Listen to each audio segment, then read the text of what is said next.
नहीं सुनो तुम फारसी वाली, पहले फारसी वाली सुनो। एक कारीगर था, कौन था? कारीगर। कारीगरी का उसमें हुनर था, वो कारखाने पे कामगार था। क्या था? उसका एक बेटा था जो दर्जी था। क्या था? दर्जी। दर्जी हो गया बीमार एक दिन।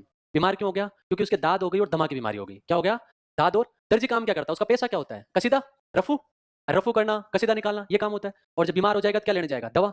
दवा लेने जाएगा तो जेब क्या हो जाएगी? तंग हो जाएगी, और वो क्या हो जाएगा? कमजोर हो जाएगा। क्या हो जाएगा? कमजोर। अब उसको किसी ने राय दी कि एक नीम का पेड़ है, उसके नीचे एक बाबा बैठता है, नेक बंदा बैठता है। कौन बैठता है? उसकी शक्ल तो बद शक्ल है वो, मतलब खूबसूरत तो वो नहीं है, कैसा है? बद शक्ल सा है। तो वो बाबा उसको क्या बोलता है कि तू जा बाजार में जो ख्वाजा की दरगाह है वहां जाना, और वहां तेरी पेशकश करना, मतलब ख्वाजा से तू मांगना कि "ए ख्वाजा, तेरे जादू से मुझे जवान बना दे"। क्या बना दे? जवान बना दे। ठीक है। वहां से तू वापस आना और बंदरगाह की बस में सवार हो जाना। कौन सी बस में? बंदरगाह की बस में सवार होना होना और सीधा जाना पाकीजा की जलेबी की दुकान पे। किस पे? पाकीजा की जलेबी की दुकान पे। और वहां से ताजा त्रावट वाली जलेबियां खरीदना और अपने अलमस्त अब्बू के लिए लेके जाना। अब्बू कौन है? कारीगर। कारीगरी का उसमें हुनर है। कहाँ काम करता है? कारखाने पे। क्या है वो? कामगार है। इसका एक बेटा और होता है। किसका? कारीगर का। वो उसका नाम क्या है? बख्तावर। क्या है? बख्तावर। बख्तावर क्या करता है? रास्ते के किनारे ठेला लगाता है। किसका? अनार और अमरूद का। किसका लगाता है? अनार और अमरूद का। उसके पास में ही एक खानाबदोश प्रजाति होती है ना, जो भटकते रहते हैं। खानाबदोश लोग होते हैं ना, जो भटकते रहते हैं। उनकी एक खूबसूरत लड़की है जो कुलचे का ठेला लगाती है। किसका? खानाबदोश खूबसूरत कुलचे वाली उसके पास में ही ठेला लगाती है। अनार अमरूद का ठेला कौन लगाता है? बख्तावर। कौन लगाता है? बख्तावर अनार अमरूद का ठेला रास्ते के किनारे लगाता है। ठीक है। तो किनारा, बख्तावर, अनार, अमरूद, ये सारे शब्द कौन से हैं? फारसी। पास में कौन लगाती है? खानाबदोश खूबसूरत कुलचे वाली भी कुलचे का ठेला लगाती है। दोनों जवान होते हैं, हम उम्र होते हैं, हम उम्र, हमदम। दोनों के बीच में क्या होती है? गुफ्तगू। दोनों के बीच में क्या होती है? गुफ्तगू। दोनों के बीच में गुफ्तगू हुई और ये दिलसाज दीवाना अपना नाजुक दिल उसको दे बैठा। दिलसाज दीवाना नाजुक, ये सारे के सारे वर्ड कैसे हैं? फारसी है। अब ये लड़की क्या करती है? घर से बहाने बनाती है, सारी बंदी से तोड़ती है, और अपन लड़की जो प्रेम में होती है उसको हरजाई बोलते हैं ना। हरजाई, गाने सुने होंगे तो उसमें वर्ड आता है एक हरजाई। तो ये हरजाई अपने याराना से मिलने सारी बंदी से तोड़कर बहाने बनाकर उससे मिलने जाती है। और वो बख्तावर मुस्लिम फैमिली से था तो उसके लिए गरम गरम गोश्त लेके जाती है। ये क्या लेके जाती है?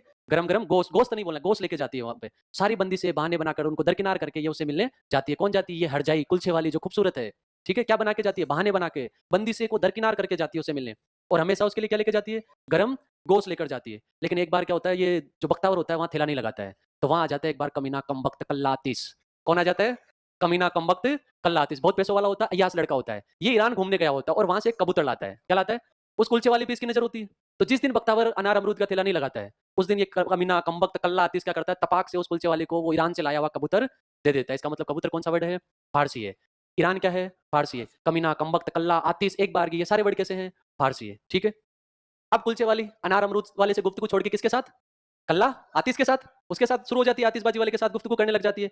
लेकिन कुलचे वाली सोचती है कि बख्तावर के साथ अपन गलत कर रहे हैं, तो एक बार जुदाई के लिए उसे मिलना चाहिए। तो कुलचे वाली जुदाई के दस्तूर हेतु बख्तावर को बुलाती है ईसाइयों के कब्रिस्तान में। कहाँ बुलाती है? ईसाइयों के कब्रिस्तान में। किसको बुलाती है? बख्तावर को। किसके लिए? जुदाई के दस्तूर हेतु, कि अपने को जुदा होना है, इसलिए तू कहाँ आना? ईसाइयों के कब्रिस्तान के अंदर आना। अब लड़की को उम्मीद थी कि ये वाला उम्मीदवार तो वहां आएगा। कौन? अनार अमरूद का ठेला जो लगाता है बख्तावर की, ये वाला उम्मीदवार वहां आएगा। और वहां आएगा तो इसके लिए फिर से खाना लेकर जाना चाहिए ताकि बातचीत थोड़ी नॉर्मल होवे और जुदाई हो जाए अपनी। तो ये उस दिन उसके लिए खाना लेकर जाती है। लेकिन लड़की क्या रहती है? कसमकस में रहती है। लड़की धीरे धीरे वहां आहिस्ता आहिस्ता चहलकदमी करती है। ठीक है। उसके सीने पर सिर रखती है और बोलती है, जान, इसमें मेरी कोई खता नहीं है। धीरे धीरे यूं सोच के देखो, लड़की कसमकस में आहिस्ता आहिस्ता चल चहलकदमी करते हुए, कदम ताल करते हुए, उसके सीने में पनाह लेते हुए, देखो जान, मेरे लिए भी आसान नहीं है। तो लड़की कसमकस में आहिस्ता चहलकदमी करते करते उसके सीना पनाह लेते हुए क्या कहती है? जान, मेरे लिए भी आसान नहीं है। तो आसान कौन सा वर्ड हुआ? फारसी हुआ। ठीक। मैं खुदगर्ज नहीं हूं। उस बख्तावर को बोल रही है कि मैं खुदगर्ज नहीं हूं। तुम खामखा जुदा होने को जख्म मान रहे हो। तुम खामखा जुदा होने को तो खामखा जुदा जख्म। तभी कौन आ जाता है? तमंचा लिए हुए कल्ला आतिश वहां पे आ जाता है। उन दोनों के बीच में गुफ्तगू हो रही है ताकि जुदाई हो जाए। तभी प्रकट कौन हो जाता है? कल्ला आतिश। क्या लेकर? तमंचा लेकर। और वहां के दोनों के बीच में उसके कल्ला आतिश के बीच में और बख्तावर के बीच में तल्खी होती है। तो तमंचे वाला जो आशिक है उसका कल्ला आतिश उस लड़के को बोलता है, कौन से? बख्तावर को, कि नामर्द, नाजायज, नाकारा। तो वही उसको वापस बोलता है कि कमजात, कमीना, कारिंदा। दोनों के बीच में गालियां चलती है। तो कल्ला आतिश बोलता है कि मेरे सिर पर खून सवार है। क्या है? खून सवार है। खबरदार मेरी जनाना को बेहया कहा तो, खबरदार जनाना बेहया, तेरे खानदान को खाक में मिला दूंगा। तेरे खानदान को खाक। तो खानदान, खाक किसमें आ गए? फारसी में। अब जब इन दोनों के बीच में लड़ाई हो रही होती है तो खाकी वाले अपना कारवा लेकर वहां पे पहुंच जाते हैं। तभी वहां कारवा लेकर कौन आ जाते हैं? खाकी वाले आ जाते हैं और आगाह करते हैं। क्या करते हैं? कि ए कल्ला उस्ताद, कल्ला उस्ताद जो तमंचा लेके आया, बंदूक उसी के पास है, कि ए कल्ला उस्ताद, आइंदा कब्रिस्तान में ऐसी जानवरों जैसी कारस्तानी की ना तो तुम्हारे गिरोह और गुलदान को जादू से गुम कर देंगे। खाकी वाले कुछ भी कर सकते हैं। जादू पहले भी आ गया जब वो दरगाह में गया था। ख्वाजा की दरगाह में गया था ना, तभी क्या कहा था कि तेरे जादू से मुझे जवान बना दे। अब वो कारीगर का लड़का कौन? एक तो दर्जी, दूसरा कौन सा? बख्तावर जो अनार अमरूद का ठेला लगाता है, वो धूम दबाकर वहां से भाग जाता है और उसको अब लगता है कि लड़की भी गई, पुलिस में फालतू में केस होगा, अपन अपने गांव चलते हैं और वहां जो अपनी खेती बाड़ी है वो संभालेंगे। लेकिन खेती बाड़ी में क्या होता है, अपने आता नहीं बरस बरस रे हमारा इंद्र राजा, तो आसमान की तरफ देखकर इंद्र राज से कहता है कि मेरी जमीन जो गिरवी पड़ी है, मेरी गिरवी जमीन जो है उसकी चकबंदी करा दे।